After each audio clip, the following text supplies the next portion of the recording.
buenas noches, bienvenidos a Foro Médico, ya debutando desde hace un tiempito en este nuevo horario de las 21 horas, un poquito más temprano entrando en sus hogares. Un gusto compartir de nuevo un tema esta noche de salud muy interesante y seguramente que lo han escuchado hablar mucho y sobre todo porque a veces lamentablemente en la familia alguien debuta con una enfermedad o con un cuadro, ¿sí?, de enfermedad renal. Vamos a hablar de ese tema esta noche, enfermedad renal crónica. Vamos a conocer cuáles son los métodos diagnósticos que se realizan. Vamos a conocer un poquito más sobre el funcionamiento de este órgano y también de cómo impacta la alimentación en este tipo de casos. Así que ya voy a presentar a mis invitadas de esta noche. Voy a saludar a la doctora Carolina Vázquez, ella es nefróloga. ¿Qué tal, doctora? ¿Cómo te va? ¿Qué tal? ¿Cómo estás, Lilian? Un gusto estar hoy aquí esta noche con ustedes y con toda la audiencia. Un placer, muchísimas gracias por estar. También a la licenciada Claudia Bordón, ella es nutricionista. ¿Qué tal, Claudia? Tanto tiempo. Es verdad, tanto tiempo. Encantada de estar acá, muchas gracias por la invitación y bueno, la nutrición siempre es un buen tema, ¿verdad? Como prevención y tratamiento de enfermedades. Sobre todo es un tema transversal, porque hoy día ya no se puede, está íntimamente ligado, ¿sí?, a cualquier cuadro o a cualquier enfermedad que pueda presentarse y también a la calidad de vida, ¿no es así? Así mismo. La alimentación es sumamente importante, sobre todo en lo que vamos a hablar hoy, que es enfermedad renal Crónica, ¿sí? Sí. ¿Cómo se llega a la cronicidad? Podemos hablar primero cómo se inicia una enfermedad renal. ¿Qué es lo que sucede en el organismo, doctora? Bueno, sabemos que los riñones, bueno, para los que no saben, tenemos dos riñones. Felizmente, ¿eh? Felizmente tenemos dos riñones, por eso es que los donantes pueden vivir con un solo riñón o los trasplantados pueden vivir con un solo riñón, ¿verdad? Y la función de los riñones es principalmente la de ser el filtro de la sangre en el organismo.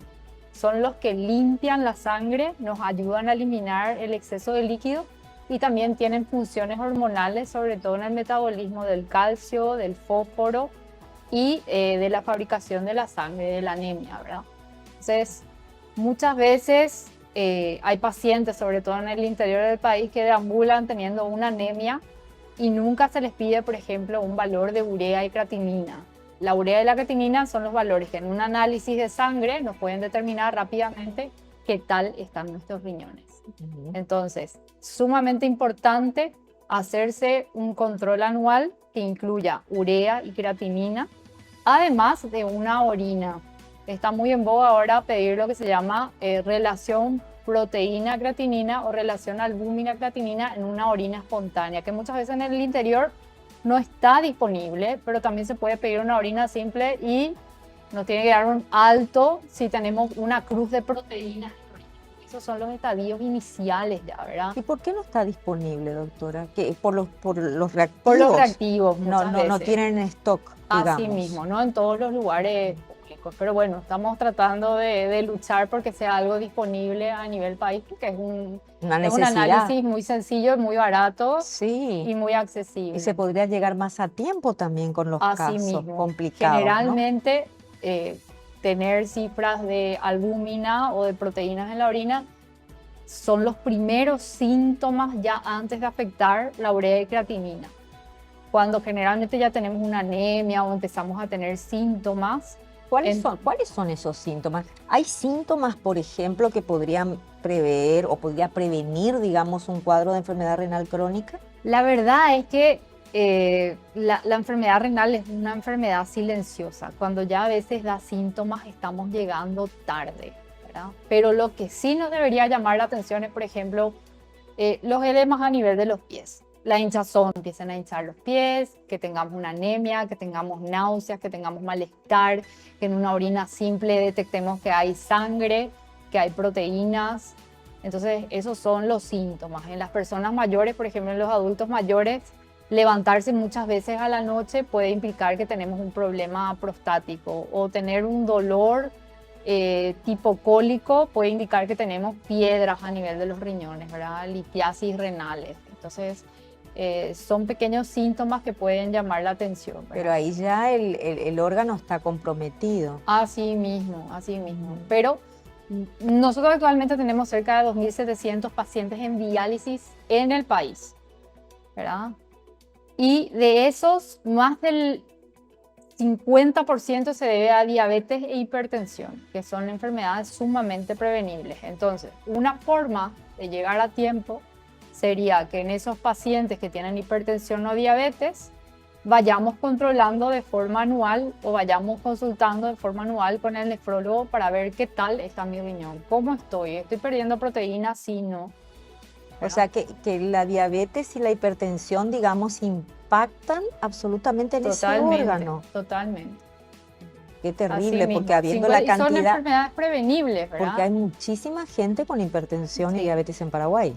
Así hay que decir eso, el registro es alto y lamentablemente a la larga o a la corta van a terminar teniendo un problema renal. Sí, si miramos los registros de la OPS, por ejemplo, tenemos Paraguay, uno mira en el mapa y tenemos 28 muertes a nivel de Paraguay por cada 100.000 habitantes.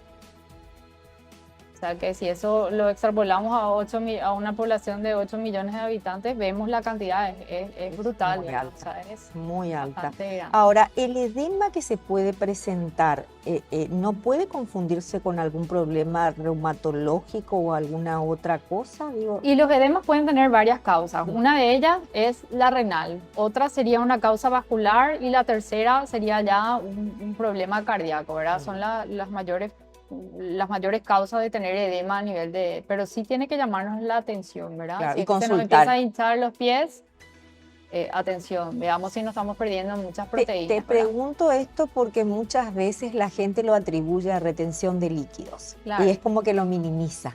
Claro. Entonces es importante expresarlo, o sea, sacarlo en ese contexto como para que el público también pueda prestar atención y tener en cuenta, ¿no? O muchas veces la gente relaciona que solamente las personas mayores, diabéticas, hipertensas, pueden ser portadoras de una enfermedad renal, pero tenemos otras causas, ¿verdad? Tenemos causas obstructivas, como dijimos, que son la litiasis renal, las piedras, que sobre todo hay que mirar los antecedentes familiares. Si tengo familiares que tuvieron piedra en los riñones, yo puedo tener, porque la mayor parte son de causa genética, o la alimentación, que después nos va a comentar un poco también la licenciada. Luego, a partir de los 50 años en adelante, los hombres pueden tener causas prostáticas, ¿verdad? Que son sumamente prevenibles y sin embargo tenemos muchos pacientes que llegan tarde porque nunca se convirtieron la próstata en su vida, desde que tienen 50 años, por una especie de tabú que hay. Y ahora, con una simple ecografía, a veces se puede detectar, no siempre hace falta. Claro, el tratamiento que tiene que ver tacto con rectal, que es lo que los hombres quieren evitar, ¿verdad? Exacto, el tacto hablar rectal. Directamente, ¿verdad? Sí, que le tienen horror. Pero bueno, a veces una ecografía es suficiente para detectar si es que tenemos una... Felizmente hoy se puede con una ecografía. Bueno, licenciada Claudia Bordón, me gustaría también que aportes un poquito en relación a este tema, porque yo creo que la alimentación, como decíamos al principio, guarda una relación muy estrecha con todo lo que tiene que ver con el deterioro de este órgano. Así mismo. Entonces, en nutrición lo que vemos, tenemos un enfoque preventivo y ya un enfoque de tratamiento. Desde el punto de vista preventivo, es básicamente una dieta saludable en el cual se caracteriza principalmente una dieta alta en frutas y verduras. Eso es como que mejora la acidez de la orina, entonces eso previene mucho el deterioro del riñón, la formación de los cálculos, de las piedras. El alto consumo, sobre todo de gaseosas, también está como muy relacionado a las piedras en el riñón. El alto consumo de proteínas, sobre todo de carnes. Hacer una mejor selección de proteínas. Sabemos que hay proteínas de origen animal, de origen vegetal, que las legumbres es una fuente muy importante, económica, que disponemos.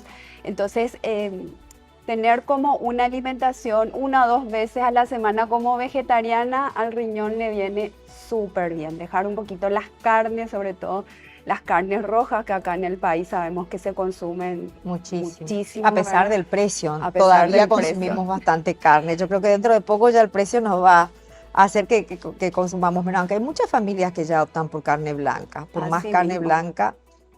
Pero la gente que tiene un compromiso renal es importante que tenga en cuenta que los asaditos, sí, hay que empezar a disminuirlos. hay que limitar un poquito. Sí.